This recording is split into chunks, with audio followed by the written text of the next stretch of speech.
Hello friends, welcome to AH times. Friends, మన యొక్క AP రాష్ట్ర వ్యాప్తంగా పెన్షన్దారులు పెన్షన్లు ఎవరైతే తీసుకుంటున్నారో వీరి ఇళ్లకు రేపటి నుండి అధికారులు వచ్చి ఈ పేపర్లు అనేది మీకు సబ్మిట్ చేస్తారు.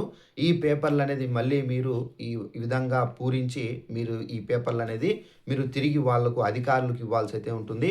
అసలు ఈ పేపర్లు ఎందుకు ఇస్తున్నారు, ఏంటి, దానికి సంబంధించినటువంటి పూర్తి వివరాలు మీకు ఎక్స్ప్లెయిన్ అయితే చేస్తాను. ఈ వీడియో మీకు నచ్చినట్టయితే లైక్ చేసుకోండి. ఛానల్ను ఎవరైనా సబ్స్క్రైబ్ చేసుకోకుండా వీడియో చూస్తుంటే కనుక వెంటనే ఛానల్ను కూడా సబ్స్క్రైబ్ చేసుకొని ఫాలో అవుతానండి. అయితే దీనికి సంబంధించి మనకు ఒక నోటిఫికేషన్ కూడా అయితే వచ్చింది. సో ఆ నోటిఫికేషన్లో మనకి ఏమేమి డీటెయిల్స్ ఇచ్చారు ఏంటనేది మీకు క్లారిటీగా ఎక్స్ప్లెయిన్ అయితే చేస్తాను. సో ఆ నోటిఫికేషన్ మీకు స్క్రీన్ పైన చూపించి ఒక్కొక్కటిగా మీకు క్లారిటీగా ఎక్స్ప్లెయిన్ అయితే చేస్తానండి. ఇదండి చూసుకున్నట్లయితే ఇదండి మనకు నోటిఫికేషన్. ఇక్కడ మీరు చూసుకున్నట్లయితే ఆంధ్రప్రదేశ్లో మనకు సర్వే అనేది నిర్వహించబోతున్నారు. పెన్షన్దారులు ఇళ్ళకు కూడా వచ్చి మనకు ఈ పేపర్స్ అనేది ఇవ్వడం అయితే జరుగుతుంది. ఆ పేపర్ ఏంటి, అలాగే ఆ పేపర్ ద్వారా మీరు ఏ విధంగా దాన్ని పూర్తిగా కంప్లీట్గా రాసి మీరు ఆ పేపర్లు ఎలా ఇవ్వాలి ఏంటి, దానికి సంబంధించిన పూర్తి వివరాలు తెలియజేస్తాను. ఇక్కడ ఓటర్ల జాబితాలో స్పెషల్ ఇంటెలిజెన్స్ రివిజన్ SIR ప్రక్రియ మనకు స్టార్ట్ అయిపోయింది. ఇక ఎన్నికల సంఘం ఆదేశాల మేరకు రాష్ట్ర వ్యాప్తంగా ఓటర్ల వివరాలను సమగ్రంగా పరిశీలించి జాబితాను నవీకరించేందుకు ఈ ప్రక్రియ సర్వే చేపడుతున్నారు. అయితే ఓటర్ జాబితాలో పేర్లు సరిగ్గా ఉండడం, అర్హులైనటువంటి ప్రతి పౌరుడి యొక్క ఓటు హక్కు పొందడము ఈ కార్యక్రమం ప్రధాన ఉద్దేశము. అయితే ఈ ప్రక్రియలో ఓటర్లు నిర్లక్ష్యంగా ఉండకుండా ఈ పనిని తప్పనిసరిగా చేయాల్సి ఉంటుంది. అయితే ప్రక్రియలో మనకు భాగంగా బూత్ లెవెల్స్ అధికారులు అనగా BLOలు మనకైతే ప్రతి ఇంటికి అయితే రావడం అయితే జరుగుతుంది. ఆల్మోస్ట్ కొన్ని ప్లేసుల్లో అయితే వస్తున్నారు. ఎన్యూమరేషన్లు ఫామ్లు కూడా అందజేస్తారు. ఆ ఎన్యూమరేషన్ ఫామ్ కూడా మీకు ఇక్కడ నేను ఇప్పుడు చూపిస్తాను చూడండి స్క్రీన్ పైన. సో ఈ విధంగా అయితే ఉంటుందండి ఈ ఎన్యూమరేషన్ ఫాము. ఈ ఫామ్లో మీ యొక్క వివరాలు ఏవైతే ఉన్నాయో ఆ వివరాలు అనేది మీరు ఇక్కడ ఫిల్ చేయాల్సి అయితే ఉంటుంది. ఆ వివరాలు ఎలా ఫిల్ చేయాలి ఏంటనేది మీకు క్లారిటీగా మీకు ఎక్స్ప్లెయిన్ అయితే చేస్తానండి. ఇక్కడ చూసుకున్నట్లయితే ఈ ఎన్యూమరేటర్లు ఈ ఫామ్లు అనేది అందజేస్తారు. ఓటర్లు తమ యొక్క వ్యక్తిగత వివరాలు అంటే చిరునామా కానివ్వచ్చు, కుటుంబ సభ్యుల యొక్క సమాచారం కానివ్వచ్చు, అలాగే తదితర వివరాలను కూడా మీరు పరిశీలించి ఫామ్లో సరిగ్గా నమోదైతే చేయాల్సి అయితే ఉంటుంది. ఇక్కడ మీరు మిస్టేక్ చేయకండి. ఏది కూడా మీరు జాగ్రత్తగా చదివి కరెక్ట్గా పర్ఫెక్ట్ పొజిషన్లో అక్కడ నీట్గా రాసి మీరు ఇవ్వాల్సి అయితే ఉంటుంది. అవసరమైతే ఆధారు, వయస్సు, నివాస ధృవీకరణ వంటి పత్రాల వివరాలు కూడా మనకు జత చేయాల్సి అయితే ఉంటుంది. ఇక ఎన్నికల సంఘం నిర్దేశించినటువంటి షెడ్యూల్ ప్రకారం జూలై 14 లోపు నింపినటువంటి ఎన్యూమరేషన్ ఫామ్లను సంబంధిత BLO ఎవరైతే ఉన్నారో బూత్ లెవెల్ ఆఫీసర్స్కు తిరిగి మీరు సమర్పించాల్సి అయితే ఉంటుంది. ఈ గడువులోగా ఫామ్లు సమర్పించని వారి యొక్క వివరాలను అధికారులు ధృవీకరించలేని పరిస్థితి ఏర్పడుతుంది. దీంతో వారి యొక్క పేర్లు తదుపరి దశలో పరిశీలనకు వెళ్ళే అవకాశం కూడా ఉంటున్నట్లు ఇక్కడ అధికారులు చెబుతున్నారు. ఇక జూలై 21న ముసాయిదా డ్రాఫ్ట్ అనగా ఓటర్ జాబితాను కూడా విడుదల చేయనున్నారు. ఎన్యూమరేషన్ ఫామ్ సమర్పించని ఓటర్లు పేరు కూడా డ్రాఫ్ట్ జాబితాలో లేకపోవచ్చు అని చెప్పేసి అధికారులు అయితే హెచ్చరిస్తున్నారు. అందువలన ప్రతి ఓటర్ తప్పనిసరిగా ఫామ్లను పూర్తి చేసి BLO అనగా బూత్ లెవెల్ ఆఫీసర్స్ దగ్గర అందజేయాల్సి అయితే ఉంటుంది. ఇక డ్రాఫ్ట్ జాబితా విడుదల అనంతరం అభ్యంతరాలు, సవరణలు, కొత్త పేర్ల నమోదు, తొలగింపుపై ప్రజలకు అవకాశం అయితే కల్పించబోతున్నారు. తుది పరిశీలన అనంతరం ఇక్కడ నవీకరించినటువంటి ఓటర్ జాబితాలను ఎన్నిక సంఘం ప్రకటిస్తుంది. ఇక ఓటు హక్కును కోల్పోకుండా ఉండేందుకు ప్రతి అర్హత ఓటరు ఈ ప్రత్యేక సర్వేలో పాల్గొని తమ యొక్క వివరాలను సకాలంలో సమర్పించాలని చెప్పి అధికారులు అయితే విజ్ఞప్తి అయితే చేస్తున్నారు. సో ఈ ఏపీ రాష్ట్ర ప్రకారం ఈ రోజు నుండి మనకి ఏంటంటే ఆల్మోస్ట్ స్టార్ట్ అయిపోయింది. ఈ బూత్ లెవెల్ ఆఫీసర్లు ప్రతి ఒక్కరి ఇళ్లకు వెళ్తారు. పెన్షన్దారులు ఎవరైతే పెన్షన్లు 4,000, 6,000, 10,000, 15,000 రూపాయల పెన్షన్లు పొందుతారో వాళ్ళకు కూడా ఓటర్ ID కార్డులు ఉంటాయి కాబట్టి వాళ్ళ ఇళ్ళకు కూడా ఈ బూత్ లెవెల్స్ ఆఫీసర్ అనేవి వీళ్ళు వస్తారు. వీళ్ళు వచ్చి వాళ్ళకు ఫామ్ అయితే ఇస్తారు. ఆ ఫామ్ అనేది వాళ్ళు ఫిల్ చేయాల్సి అయితే ఉంటుంది. ఇప్పుడు మీకు ఆ ఫామ్ ఎలా ఫిల్ చేయాలో మీకు ఎక్స్ప్లెయిన్ చేస్తానండి. ఫామ్ అనేది ఈ విధంగా అయితే ఉంటుందండి. ఈ విధంగా ఫామ్ అనేది ఉండడం అయితే జరుగుతుంది. ఈ ఫామ్లో ముఖ్యంగా ఇక్కడ మనకు కనిపిస్తుంది కదా, సో యొక్క వివరాలు అని చెప్పేసి ఇక్కడ ఈ విధంగా ఫామ్ ఉంటుంది. ఇక్కడ ఉన్నటువంటి బ్లాంక్స్లో మనం డీటెయిల్స్ అనేది రాయాల్సి అయితే ఉంటుందండి. అయితే ముఖ్యంగా మనం ఏమేమి డీటెయిల్స్ రాయాలి ఏంటి దానికి సంబంధించి క్లారిటీగా మీకు జూమ్ చేసి ఏ డీటెయిల్స్ అనేది రాయాలో మీకు ఎక్స్ప్లెయిన్ అయితే చేస్తాను. ఇక్కడ చూసుకున్నట్లయితే డీటెయిల్స్ పరంగా చూసుకున్నట్లయితే ఇక్కడ పేరు, మీ యొక్క పేరు ఏదైతే ఉందో ఆ పేరు అనేది రాయాలి. కరెక్ట్గా ఆధార్ కార్డులో ఏ విధంగా ఉందో చూసి రాయండి. ఇక నెక్స్ట్ వచ్చేసి ఓటరు ఫోటో గుర్తింపు నంబర్ అనేది అందుబాటులో ఉంటే కనుక వేయండి. అలాగే బంధువు పేరు అనేది రాయాల్సి అయితే ఉంటుంది. ఇక బంధుత్వానికి సంబంధించి కూడా రాయాలి. జిల్లాకు సంబంధించి కూడా రాయాల్సి అయితే ఉంటుంది. ఇక రాష్ట్రం, ఆంధ్రప్రదేశ్ రాష్ట్రం అనేది రాయాల్సి అయితే ఉంటుంది. ఇక శాసనసభ నియోజకవర్గం పేరు కూడా మీరు ఇక్కడ రాయాల్సి అయితే ఉంటుంది. ఇక శాసనసభ నియోజకవర్గం సంఖ్య కూడా మీరు రాయాల్సి అయితే ఉంటుంది. భాగం సంఖ్య, క్రమ సంఖ్య అనేది కూడా మీరు రాయాల్సి అయితే ఉంటుంది. ఇక నెక్స్ట్ ఇక్కడ మీకు జూమ్ చేసి చూపిస్తాను. ఇక్కడ ముఖ్యంగా పుట్టిన తేదీ, మీ యొక్క డేట్ ఆఫ్ బర్త్ అనేది కంపల్సరీగా మీరు ఇక్కడ మెన్షన్ చేయాల్సి అయితే ఉంటుంది.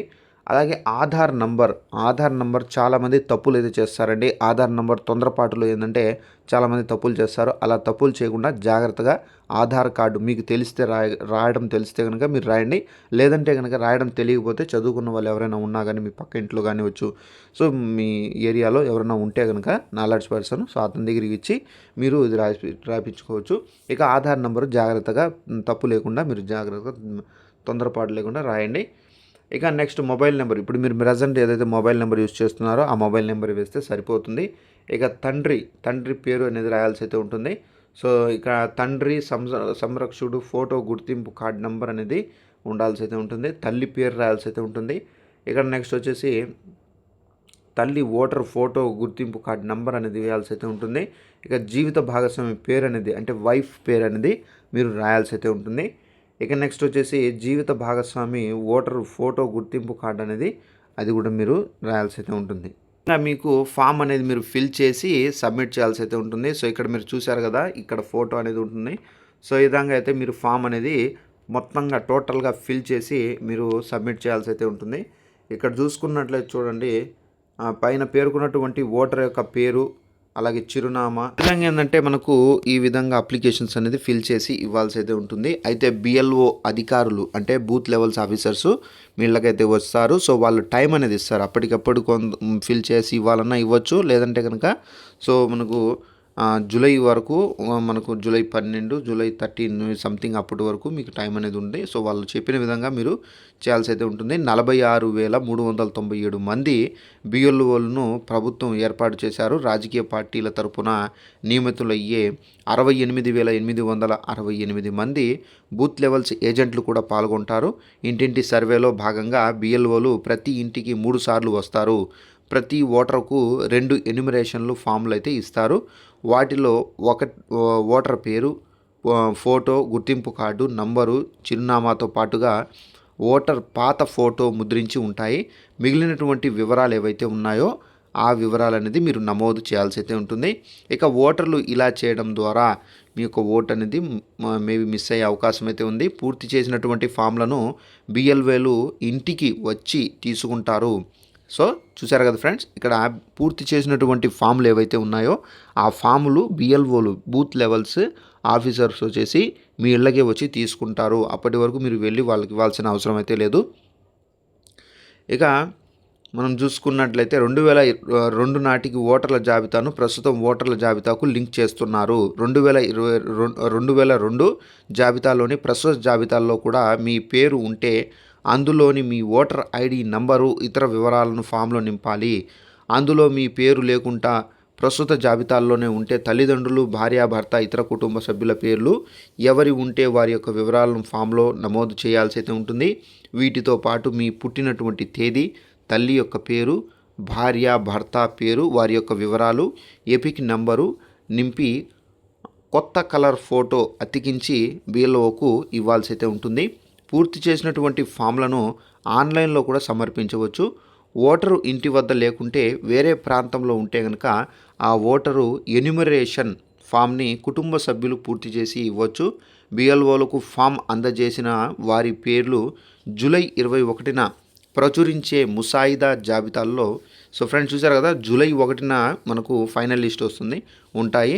సో ఈ జాబితాపై జూలై 21 నుండి ఆగస్టు 20 వరకు క్లెయిములు అభ్యంతరాలు ఏదైనా మిస్టేక్స్ అయితే మళ్ళీ మీరు అప్పీల్ చేసుకొని రెక్టిఫికేషన్ చేసుకోవచ్చు. అభ్యంతరాలు స్వీకరిస్తారు. వాటిని సెప్టెంబర్ 18 వరకు పరిష్కరిస్తారు.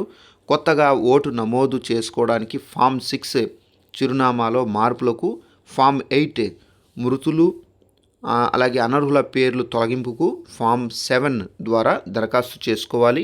వీటిని సెప్టెంబర్ 18 వరకు పరిశీలించి సెప్టెంబర్ 22న తుది ఓటర్ల జాబితాలో ప్రచురిస్తారు. సో ఫ్రెండ్స్ చూసారు కదా, సెప్టెంబర్ 22వ తేదీ ఫైనల్ లిస్ట్ అయితే వచ్చేస్తుంది. సో ఈ విధంగా మీకు ఫామ్ ఒకటి ఇస్తారు. పెన్షన్దారులు కానీ ప్రతి ఒక్కరికి వచ్చి ఈ ఫామ్ అనేది ఇచ్చిన తర్వాత డైరెక్ట్గా మీరు ఈ ఫామ్ని ఫిల్ చేసి మనకు జూలై 21న మీకు బూత్ లెవెల్స్ ఆఫీసర్ అంటే బిఎల్ఓలు వస్తారు. సో అప్పుడు మీరు ఈ ఫామ్స్ అనేది సబ్మిట్ చేయాలి. సో దాని ప్రకారం వాళ్ళు ప్రభుత్వానికి డేటా అనేది సెండ్ చేస్తారు. ఈ విధంగా ఏంటంటే మనకు ఏపీ రాష్ట్ర వ్యాప్తంగా మనకు SIR సర్వే అనేది స్టార్ట్ అయ్యింది. సో ఈ సర్వేలో ప్రతి ఒక్కరూ ఓటు ఉన్నటువంటి ప్రతి ఒక్కరూ ఈ అప్లికేషన్ ఫామ్ను ఫిల్ చేసి మీ యొక్క ఓటు హక్కును కాపాడుకోవాల్సి అయితే ఉంటుందండి. సో ఇదండి ఈ మనకు సర్వేలో ఏంటంటే చనిపోయిన వారు, అలాగే మనకి చనిపోయిన వారు, నెక్స్ట్ వచ్చేసి ఓటు లేనివారు, అలాగే వేరే ప్రాంతాల్లో ఉండి అక్కడే స్థిరపడిన వారి యొక్క పేర్లు, సో ఇవన్నీ తొలగిస్తారు ఈ సర్వే కారణంగా. సో ఇదండి ఇన్ఫర్మేషన్. ఈ వీడియో నచ్చింది లైక్ చేసుకుని ఛానల్ ఫాలో అవుతానండి. Thanks for watching this video. All the best.